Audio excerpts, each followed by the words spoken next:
Bonjour à tous et bienvenue sur la chaîne de l'Examen Crypto. Nous sommes le lundi 23 décembre 2024, il est 7h41. On va faire le point bien sûr sur le Bitcoin, on va regarder les altcoins, on va regarder les news. Et on démarre directement cette vidéo avec le calendrier macroéconomique de la semaine. Donc aujourd'hui, on aura tout simplement à 16h l'indice confiance des consommateurs, donc le Conference Board de décembre. Et puis à partir de demain, attention, jour férié aux États-Unis, c'est la clôture prématurée à 13h. On aura à 16h tout de même la vente de logements neufs. On aura bien évidemment le mercredi qui sera un jour férié et on aura jeudi avec deux indices, inscription hebdo au chômage et le stock de pétrole brut. Donc toute petite semaine du côté du plan macroéconomique. Mais on a quand même pas mal de news du côté du Bitcoin et des altcoins. Alors on démarre avec Cryptolétante qui nous pousse que DK Bank, l'une des plus grandes banques allemandes, obtient une licence de conservation de crypto de la BaFin et de la BCE. Cette avancée permet donc à DK Bank d'opérer dans toute l'Europe sous la régulation MiCA, une étape majeure pour l'adoption crypto en Europe. Donc ça, effectivement, c'est une bonne nouvelle pour, surtout pour les Allemands déjà dans un premier temps, mais on espère peut-être que les banques françaises vont petit à petit en arriver à ça aussi. Dans le club LexaRocket, on avait vu la crypto WLD et la crypto Fetch. Cryptolétante qui nous pousse que le Salvador a encore frappé. Le pays ajoute 11 bitcoins à ses réserves de nouveau, se rapprochant de son objectif ambitieux de 20 000 bitcoins. C'est quand même assez dingue, hein. Il a fait 2 fois d'affilée, acheté 11 bitcoins, alors qu'avant, jusqu'à présent, c'était un par un. Là, boum, ça a été 11 et 11. Au Salvador, Noël, c'est comme ça. Des sapins de Noël avec des logos bitcoin. En France, on n'a pas ça. Alors, dans le club LexaRocket, on a vu la crypto Hondo et la crypto Clore. Je rappelle que dans le club LexaRocket, ça vous permet d'avoir accès à encore plus de vidéos que ce que vous avez sur YouTube, avec des vidéos concernant des suivis réguliers par rapport à toutes vos cryptos, Hondo, Clore, CKB, Jasmy, Fetch, Tao, Render, bref, toutes vos cryptos, mais on a aussi des potentiels crypto pépites. Alors, là, j'ai mis un post hier en disant que la première partie du bull run a été très fructueuse. Effectivement, on a eu quand même des très jolis profits. Alors bien sûr, je ne parle pas des nouveaux arrivants. Ceux-là, c'est différent. Il y a des personnes qui sont arrivées il y a 2-3 semaines quand le Bitcoin a atteint son top, mais c'est souvent le cas, hein. Les débutants, quand ils arrivent quand c'est le top. Mais nous, on était quand même là depuis bien longtemps. On était là depuis novembre-décembre 2022. Et on avait lancé notre DCA justement à ce moment-là, donc on a eu des gros profits. Mais je vois que beaucoup n'ont pas pris un seul TP. Est-ce que, à votre avis, c'est une bonne stratégie ou pas? Moi, je pense que quand on a des cryptos qui ont pris quand même plus 50%, 70%, 80%, je pense que oui, même si on se dit il y a une alt season qui pourrait arriver dans les prochains mois, le bull run pourrait aller encore plus haut, oui, c'est peut-être sûrement possible. Mais je pense quand même que quand on a des grosses performances, c'est dommage de ne pas les récupérer. Au moins prendre une partie, pas forcément tout prendre, mais au moins prendre une partie, je pense que c'est quand même plutôt convenable. Hier sur YouTube, on avait vu la crypto ANKR. Donc là, on avait vu les Émirats Arabes Unis qui posséderaient 40 milliards de dollars en crypto. Ce sont les rumeurs folles qui circulent en ce moment et qui, si c'était confirmé, serait un énorme signe pour tous les autres pays du monde. CZ, l'ancien CEO de Binance, a partagé l'information à ses millions de followers sur X. Donc effectivement, c'est une bonne news. Et si les Émirats Arabes Unis en possèdent autant, peut-être qu'il y a des pays qui eux aussi voudront en posséder autant. Donc ça, il va falloir surveiller ça. Il peut y avoir effectivement une course au Bitcoin. On avait vu hier la session numéro 4 des questions crypto-réponses. Donc pour tous ceux qui sont intéressés pour savoir si il se passe des choses concernant la sécurité, le trading, les profits à prendre, les impôts, la fiscalité, bref, toutes ces questions-là sont répondues dans la session questions-réponses. Donc n'hésitez pas, ça c'était la session numéro 4. Vous l'avez directement sur mon Twitter. Je vous ai fait une playlist des questions-réponses. Donc n'hésitez pas à la regarder. Il y a déjà 4 vidéos dedans et elles sont toutes hyper riches et hyper instructives. Cryptolétante qui nous pousse que la CFTC, l'autorité de régulation clé aux États-Unis, mentionne Floki comme un exemple de jeton utilitaire aux côtés de l'Ethereum et de la VAX lors d'une réunion récente. C'est quand même dingue d'entendre ça quand même, parler de Floki côte à côte de l'Ethereum et de la VAX. Ah, c'est quand même assez fou. Pour rejoindre le club LexaRocket, vous le savez, vous avez jusqu'au 25 décembre 2024 à minuit un code promo, le code Noël30, qui vous permet d'avoir justement 30% sur le prix de votre abonnement. Donc n'hésitez pas à taper dedans, il faudra juste taper Noël30 au moment donné où on vous demandera effectivement de saisir un code. Cryptolétante qui nous pousse que le Salvador effectivement a ajouté 11 bitcoins à ses réserves aujourd'hui, mais avec plus de détails, il y a Max Kaiser qui révèle que le président Bukele vise l'acquisition de 20 000 dollars supplémentaires à moyen terme.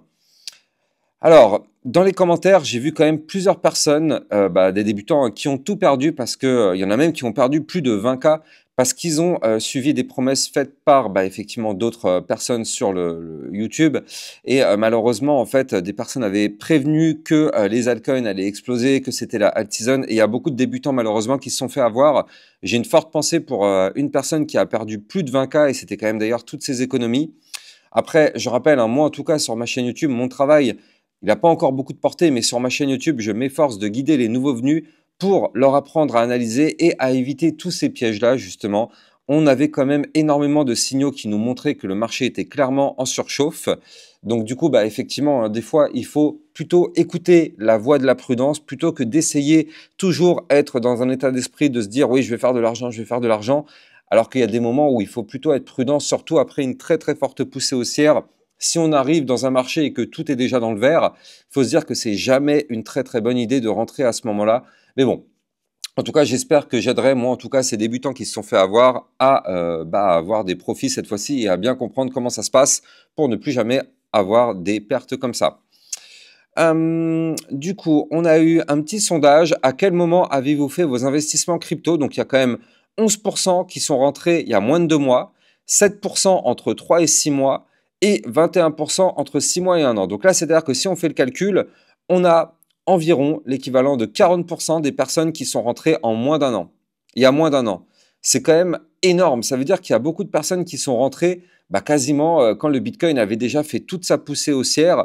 Alors, il y a quand même beaucoup de personnes qui étaient là depuis bien longtemps, mais il y a quand même un an il y a quand même beaucoup de personnes qui sont rentrées sur la dernière année. Et quand on le sait, hein, depuis 2023, début 2024, le Bitcoin n'a fait que pousser, pousser, pousser. Ouais, c'est ce que je disais tout à l'heure, hein. C'est pas forcément le bon moment de rentrer dans un marché quand tout est dans le vert. Après, on avait quand même des très belles opportunités du côté des altcoins. Il y a eu beaucoup d'alts qui ont pété, donc c'est vrai que ça a permis d'avoir des profits à ce moment-là, mais bon. Crypto Détente qui nous pousse que le white boot du Bitcoin apparaît dans les rues d'Écosse, de même que Donald Trump désigne Stephen Miran, un partisan du Bitcoin, pour diriger son conseil économique. Donc si ça c'est pas bully, franchement c'est incroyable. L'administration qu'il est en train de mettre en place, c'est juste incroyable. Allez, on démarre l'analyse technique, mais avant ça, je rappelle à tout le monde que tout ce que je vais dire dans cette vidéo n'a en aucun cas un conseil financier, c'est à vous de faire vos propres recherches. Et n'oubliez pas que le trading de crypto comporte des risques de pertes partielles ou majeures. Allez, on démarre avec hier, malheureusement, où on a cassé un support clé. Donc, je préfère vous le dire tout de suite, c'est pas du tout une bonne nouvelle. On a breaké le support clé des 95 776 $ hier, vous le voyez ici. Donc ça, c'était un support clé qui avait retenu le cours depuis maintenant très longtemps. Donc, depuis le 25 novembre, on était au-dessus de ce support. Là, comme vous pouvez le voir, on a perdu ce support. Donc malheureusement, ce support qui était un support important se transforme alors en résistance, donc une résistance importante. Donc là maintenant, vous l'avez compris, hein, ça y est, hop, c'est dommage. Regardez, on a essayé de breaker la résistance un peu plus tôt dans la matinée, on s'est fait rejeter. Donc là maintenant, c'est le parcours inverse. C'est-à-dire que tant qu'on était au-dessus du support, ça tenait, on arrivait à rebondir. Maintenant, le support, il est breaké, c'est une résistance. Donc là maintenant, on va galérer pour repasser au-dessus de cette résistance. Donc là, comme je le disais tout à l'heure, c'est pas forcément une très bonne nouvelle que d'avoir perdu ce support majeur. Alors justement, si on perd ce support, l'idée c'est d'aller chercher les suivants, hein. Donc là, on a les 93 477. On a fait une mèche quand même ce matin juste au-dessus. Le support suivant, ce serait d'aller chercher les 92 092. Alors ce support-là, ce sera vraiment le support à ne pas casser. Pourquoi? Parce que c'est lui qui a retenu toute la chute du cours pour l'instant. Vous le voyez ici.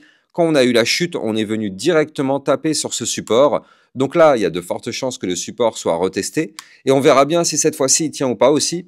S'il tient, tant mieux. Ça veut dire que le support tient bon. C'est un support majeur vu qu'on avait retenu la chute sur ce support. Si là, je vous l'avais compris, hein, porte ouverte pour aller chercher les 89 000, puis les 86 322, puis les 85 016. Donc là, clairement, c'est pas du tout une bonne configuration qu'on est en train de mettre en place. On est toujours dans une phase baissière. On n'a pour le moment strictement aucune information de retournement haussier. Donc c'est pour ça qu'il faut surtout pas être naïf. Pour l'instant, on n'a strictement rien qui nous dit là tout de suite que le marché va se retourner. Alors, il y a quand même des indicateurs, hein, il y a quand même des indicateurs intéressants à surveiller, notamment ici, donc il y a le Crypto Fear and Greed Index. Moi, je regarde quand même souvent ça, ça a quand même du sens. On est retourné chercher quasiment, là, on est revenu dans la neutralité, on est à 54. Et regardez, si on chute, ça y est, on reviendra enfin dans la peur, voire même l'extrême peur. Donc je vous avais dit, hein, quand on était dans les 90, 88, je vous avais dit, attention, c'est pas du tout le moment d'investir. Il serait peut-être intéressant d'attendre qu'on retourne dans le rouge ou dans l'orange. Et effectivement, là, quand vous le voyez, ici, eh bien, on est quasiment, déjà on est dans le jaune, c'est bien, on est quasiment revenu chercher le orange. Prochaine chute, c'est la ligne directe à venir chercher, hein. C'est la zone orange de la peur. Et grosse chute, on sera maintenant dans l'extrême peur. Et ça, on le sait, en général, ce sont des moments parfaits pour pourquoi pas retenter l'aventure. D'autant plus qu'on voit qu'on a quand même pas mal balayé au nord et au sud. Alors au sud, on est en train de reformer un petit mur aux alentours des 93 600, il faut quand même le noter. Par contre, au nord, regardez ça, on a quand même ici une zone à 98 000, mais surtout, on va avoir un gros bloc ici entre les 99 800 et la zone des 101 000 $. Donc, on verra bien de quel côté le marché voudra aller liquider. Mais en tout cas, c'est vrai qu'il y a pas mal de choses de chaque côté. Alors, du côté du ratio long-short, on est quand même sur un ratio plutôt négatif pour les longues, c'est-à-dire qu'on est, vous le voyez, à 60% pour du long, 39% pour les shorts. Ça, malheureusement, c'est pas forcément une bonne nouvelle. Vous le savez, plus il y a à prendre d'un côté, plus le marché crypto ira chercher l'autre. Donc là, vous le voyez, il y a beaucoup plus de longues que de shorts. Donc là, du coup, le marché crypto aura beaucoup plus tendance à vouloir liquider les longues parce qu'il y a plus de longues à venir liquider, justement. Donc il va falloir surveiller ça tout de même. Et c'est pour ça que je vous dis, la prochaine chute, on se retrouve directement dans la zone de la peur et de l'extrême peur. Et là, par contre, ce serait vraiment parfait pour, pourquoi pas, retenter l'aventure. En tout cas, pardon, du côté du Bitcoin, là, pour l'instant, on patiente. Les supports, pour l'instant, lâchent les uns après les autres. Quel support réellement va-t-il nous permettre d'avoir un rebond? Bah là, écoutez, je vous ai dit, les 92 092, ce sera vraiment un support clé qui doit impérativement tenir. Donc là, pour l'instant, on n'y est pas encore. Il faudra qu'on surveille ça de très très près, mais quand même, prudence absolue du côté du Bitcoin. Si on veut reprendre de la force, je rappelle qu'il va falloir breaker les 99 020, ce qui nous permettrait en court terme d'avoir un petit double bottom qui nous permettrait de se relancer un petit peu. Il faut bien démarrer de quelque chose. Là, je suis en vue 4 heures, donc c'est ce qui pourrait se passer dans les prochaines 72 heures. Si on arrive à former ça, effectivement, ça nous permettrait de reprendre un petit peu de force. Je rappelle que le but, c'est de revenir à minima, donc retester ici le bas de l'ancien canal ascendant. Je rappelle que depuis qu'on a cassé ce canal, on n'est pas revenu le retester. Donc, si jamais on doit remonter, ce serait pour revenir rechercher ce bas de canal. Ça ne voudra pas dire qu'on est aussi, même si on se trouve à 101 000, 102 000 $, ça ne voudra pas dire que ça y est, on repart to the moon. Non, ça voudra dire tout simplement qu'on ferait le pullback. Et dans ce cas-là, si on se fait rejeter par le bas du canal, attention, ce serait un pullback pour mieux cracher. Donc, il faudra surveiller ça. On est sur un momentum, bien sûr, bien contrôlé par les bears. Donc là, pour l'instant, rien ne nous indique, encore une fois, je le rappelle, que la tendance va s'inverser. Pour le moment, il n'y a rien de dingue à se mettre sous la dent. Du côté de la vue hebdomadaire, et oui, vu qu'on vient de faire une clôture hebdo, on a une clôture pas très très jolie, on va pas se mentir, on vient de faire une semaine négative de combien, si on va chercher la mèche, quand même, moins 15% sur le Bitcoin, mais si on prend le corps de bougie, c'est quand même un moins 12%, ce qui fait quand même très très mal, moins 12% sur le Bitcoin, c'est moins 20, moins 30 sur les altcoins. Donc ouais, c'est pas forcément très joli. Et regardez, là, du côté du Bitcoin, on a cassé le dernier point bas qui avait été formé entre le 18 novembre et le 2 décembre. Donc là, ici, malheureusement, c'est pas un bon signe, comme je le disais tout à l'heure. Là, pour l'instant, du côté du Bitcoin, on continue la phase de retracement. Mais d'un côté, est-ce que vous êtes surpris? Non. Sur ma chaîne YouTube, on ne peut pas être surpris parce qu'on savait très bien qu'on était en plein dans la zone de retracement en vue hebdomadaire. Vous le voyez ici. On gravitait aux alentours des 79 de RSI. Et d'un point de vue mensuel, regardez, on est là aussi encore dans la zone de retracement. Donc là, vous l'avez compris, on n'est pas du tout en train de reprendre une tendance haussière. On a encore besoin de chuter pour casser tout ça, pour faire retomber le RSI à minima à 50. Donc ce qui serait génial en tout cas, c'est de revenir retester les 89 000 $, voire même pourquoi pas les 85 000 $. Effectivement, revenir rechercher ces niveaux clés, oui, ce serait un bain de sang pour les altcoins, mais en tout cas, ce serait complètement bénéfique pour la seconde partie du bull run. Allez, on va aller justement s'intéresser à nos altcoins. Donc en parlant des altcoins, on est obligé de démarrer par l'Ethereum. Vous le savez, pour l'instant, c'est lui qui faut surveiller en termes d'altcoins. C'est la priorité sur l'Ethereum. Donc là, du côté de l'Ethereum, malheureusement, lui aussi, de toute façon, tout suit le Bitcoin. Donc là, on est en train de reprendre la direction du bas du range, comme vous pouvez le voir ici. Avant de continuer, je rappelle que vous pouvez me suivre sur Twitter pour recevoir toutes mes news, toutes mes actualités, tout ce qu'il faut savoir sur l'environnement crypto. Et n'oubliez pas de venir rejoindre le club Lexa Rocket si vous aussi vous voulez recevoir encore plus de vidéos concernant des potentielles pépites et des vidéos de suivi régulières par rapport à toutes vos altcoins. N'hésitez pas, vous avez le lien en description de cette vidéo et surtout, comme je disais tout à l'heure, code promo Noël30 à taper directement dans l'endroit où on vous demandera de saisir le code promo. C'est valable jusqu'au 25 décembre 2024 à minuit. Donc n'hésitez pas à taper dedans pour avoir ce code promo de 30%. Donc là, du côté de l'Ethereum, effectivement, on est en train de prendre la direction du bas du range à 3119. Malheureusement, comme vous pouvez le voir, on avait récupéré ici la résistance des 3434 $ en faisant une petite feinte qu'on allait la regagner et repasser au-dessus et c'est bon. Mais non, en réalité, non. Regardez ça. Boum. On a recassé cette zone de support. Boum, elle se transforme en résistance. On est en train de prendre la direction du bas du range. Donc là, du côté de l'Ethereum, on s'éloigne vraiment de la zone qu'il faut breaker. Donc la zone, elle est ici, hein, je rappelle, à 3647 $. C'est ça la zone qu'il va falloir breaker. Pour l'instant, on en est encore très très loin et on part dans le sens inverse.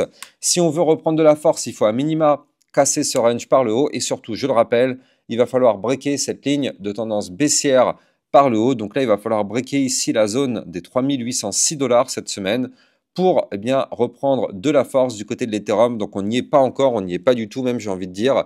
Donc pour l'instant, prudence extrême, même si on le sait, l'Ethereum nous prépare quelque chose de colossal pour la seconde partie du bull run. Regardez ça, ici on a la Delta séance, on le sait, mais pour l'instant en tout cas, ça n'a pas l'air de vouloir se valider. On a été rejeté par la résistance majeure de la ligne de coup du pattern à 3768, comme vous pouvez le voir ici. C'est le niveau clé qu'il faut breaker. Pour l'instant, on n'arrive pas à péter ce niveau clé. Si on arrive à péter ce niveau clé, ce sera le bouchon de champagne qui explose. Mais pour l'instant, en tout cas, ce n'est pas le cas.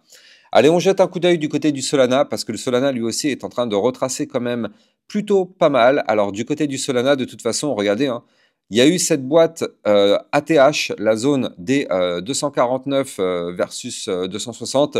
Ça, effectivement, c'était la zone de l'ATH. On est venu chercher la zone de l'ATH, on est venu la chercher. Malheureusement, comme vous pouvez le voir, eh bien, on n'a pas réussi à breaker cette zone. C'est une résistance absolue. On s'est fait rejeter par cette résistance. On est revenu rechercher le support majeur, le support des 191. Malheureusement, ce support a lâché lui aussi.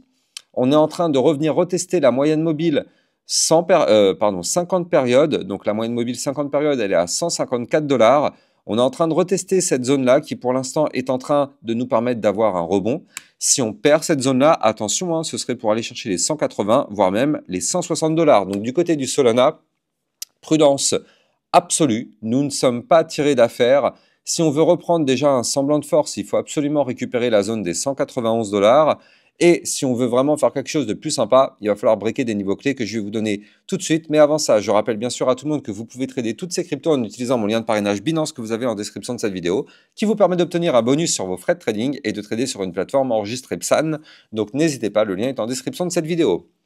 Je rappelle qu'en vue mensuelle, le Solana a formé ici une gigantesque tasse et la petite anse sur le côté. Donc ça, c'est une figure chartiste bien sûr haussière. Il faut, pardon, absolument... Pardon. Il faut absolument qu'on break les 208, donc c'est ce qu'on avait fait le mois dernier. On est actuellement en train de faire le pullback de ce niveau clé, comme vous pouvez le voir. On est revenu retester cette ligne de coup. Donc là, du côté du Solana, si on veut reprendre de la force, il n'y a pas de choix, hein, il va falloir rebreaker de nouveau maintenant les 200, combien c'était, ouais, les 208 $. Si on répète ce niveau clé, effectivement, ça nous permettrait d'aller chercher, pourquoi pas, la target théorique du pattern. Je rappelle que de mémoire, je crois que c'était les 574 ou quelque chose comme ça. On va voir si j'ai une bonne mémoire. Alors, même pas. La target théorique, c'était d'aller chercher les 411 $. Donc, effectivement, là, on pourrait en prendre la direction. Mais pour l'instant, en tout cas, du côté du Solana, c'est pas du tout ce qu'on est en train de faire. On est en train de faire un très joli retracement. Alors, là, on est quand même sur un gros retracement. Donc, au bout d'un moment, forcément, le RSI retombe et on arrive dans des zones intéressantes. On est quand même à moins 33%. On est revenu sur un RSI hebdo à 50. Donc, ça, c'est plutôt une très, très bonne nouvelle tout de même pour avoir, pourquoi pas, un rebond. En tout cas, là, on a quand même une chute qui est plutôt maintenant contenue. Quand je dis contenue, elle a déjà été pas mal violente. Donc, on devrait normalement plutôt s'approcher d'une zone de rebond plutôt que d'une zone où on aura encore une grosse chute. Ça ne veut pas dire que ça ne va pas chuter. Regardez ça, on est toujours bien sûr sur une tendance haussière ici avec des points bas de plus en plus hauts et des points hauts de plus en plus hauts. Donc bien sûr que ça peut continuer de chuter, mais on a quand même eu déjà un retracement important et on va peut-être avoir effectivement bientôt, si on arrive à trouver un rebond sur un des supports, avoir une reprise.